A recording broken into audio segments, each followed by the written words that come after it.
Welcome to 9 vibes. Medigadda ఆనకట్టతో పాటు Kaleshwaram project అంశానికి సంబంధించిన అన్ని విషయాలపై ఇవాళ పవర్ పాయింట్ ప్రెజెంటేషన్ జరగనుంది. జయశంకర్ భూపాలపల్లి జిల్లా అంబట్పల్లి సమీపంలోని లక్ష్మీ ఆనకట్ట ఇందుకు వేదికగా కానుంది. నలుగురు మంత్రులు ఈ రోజు మేడిగడ్డతో పాటు అన్నారం బ్యారేజ్లను సందర్శించనున్నారు. నీటి పారుదల శాఖ మంత్రి ఉత్తమ్ కుమార్ రెడ్డితో పాటు మంత్రులు శ్రీధర్ బాబు, పొన్నం ప్రభాకర్, పొంగులేటి శ్రీనివాస్ రెడ్డి పర్యటించనున్నారు. రీడిజైనింగ్ ద్వారా ప్రాణహిత చేవెళ్ల ప్రాజెక్టును కాళేశ్వరంగా మార్చడం, దానివల్ల కలిగిన లాభ నష్టాలు, మేడిగడ్డ ఆనకట్ట కుంగుబాటు, అన్నారం బ్యారేజీ వద్ద సమస్యలు సహా అన్ని అంశాలపై మంత్రులు దృష్టి సారించనున్నారు.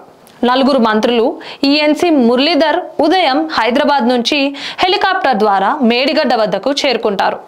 అక్కడ నీటి పారుదల శాఖ engineer in chief power point presentation ఇస్తారు. వైఎస్ హయాంలో ప్రతిపాదించిన డాక్టర్ బిఆర్ అంబేద్కర్ ప్రాణహిత చేవెళ్ల ప్రాజెక్టుతో పాటు కాళేశ్వరం ప్రాజెక్టుకు సంబంధించిన అన్ని అంశాలను వివరిస్తారు. కాళేశ్వరం ప్రాజెక్టు నిర్మాణానికి ఆయన వ్యయం, ప్రాజెక్టు వల్ల కలిగిన లాభ నష్టాలు, కొత్త ఆయకట్టు, స్థిరీకరించిన ఆయకట్టు సహా అన్ని అంశాలను అందులో ప్రస్తావిస్తారు. ప్రాజెక్టు నిర్వహణ కోసం తీసుకున్న రుణాలు, చెల్లింపులు, అవసరమైన విద్యుత్ తదితర అంశాలు ఉంటాయి. మేడిగడ్డ ఆనకట్ట కుంగుబాటుతో పాటు సుందిళ్ళ, అన్నారం బ్యారేజీల సమస్యలు, వాటి పరిష్కారాలను కూడా ప్రస్తావిస్తారు. మేడిగడ్డకు సంబంధించి ఉత్పత్తమైన సమస్యలు, నేషనల్ డ్యామ్ సేఫ్టీ అథారిటీ లేవనెత్తిన అంశాలు, కాళేశ్వరం ప్రాజెక్టుకు సంబంధించిన కాక్ ప్రస్తావించిన అంశాలు సహా కేంద్ర జల సంఘం లేఖలు తదితరాలను కూడా ప్రస్తావించనున్నారు.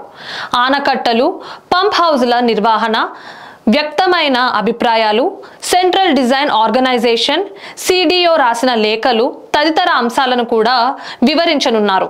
ప్రాణహిత ప్రాజెక్టు కోసం ఉమ్మడి రాష్ట్రంలో చేసిన పనులు, వ్యయం, వాటి వినియోగం లాంటి అంశాలను వివరించనున్నారు. పవర్ పాయింట్ ప్రెజెంటేషన్ తర్వాత మంత్రులు అక్కడే ఇంజనీర్లతో సమీక్ష నిర్వహించనున్నారు. అన్ని అంశాలపైన సమగ్ర సమీక్ష జరపనున్నారు.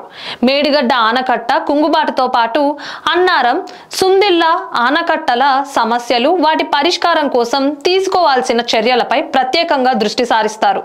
మేడిగడ్డ ఆనకట్టు కుంగిన ప్రాంతాన్ని పరిశీలించనున్న మంత్రులు కాపర్ డ్యాం నిర్మాణం, కుంగుబాటు కారణాల కోసం ఇన్వెస్టిగేషన్, తదుపరి తీసుకోవాల్సిన చర్యలు, కార్యాచరణపై ఇంజనీర్లు, నిర్మాణ సంస్థలతో చర్చించనున్నారు. ప్రాజెక్టులోని నిర్మాణ సంస్థలతో పాటు ఉపగుత్తేదారులు, నిర్మాణంలో సంబంధమున్న అందరూ సమీక్షకు హాజరయ్యేలా చూడాలని మంత్రి ఉత్తమ్ కుమార్ రెడ్డి ఈఎన్సీని ఆదేశించారు. బ్యారేజీలకు సంబంధించి తదుపరి కార్యాచరణతో పాటు ప్రాణహిత ఆనకట్ట నిర్మాణానికి సంబంధించిన అంశాలపై మంత్రులు స్పష్టత ఇచ్చే అవకాశాలు కనిపిస్తున్నాయి. మేడిగడ్డ అనంతరం అన్నారంని కూడా మంత్రులు సందర్శించి అక్కడ పరిస్థితిని పరిశీలిస్తారు. ఇలాంటి మరిన్ని అప్డేట్స్ కోసం స్టే ట్యూన్ టు 9 వైబ్స్.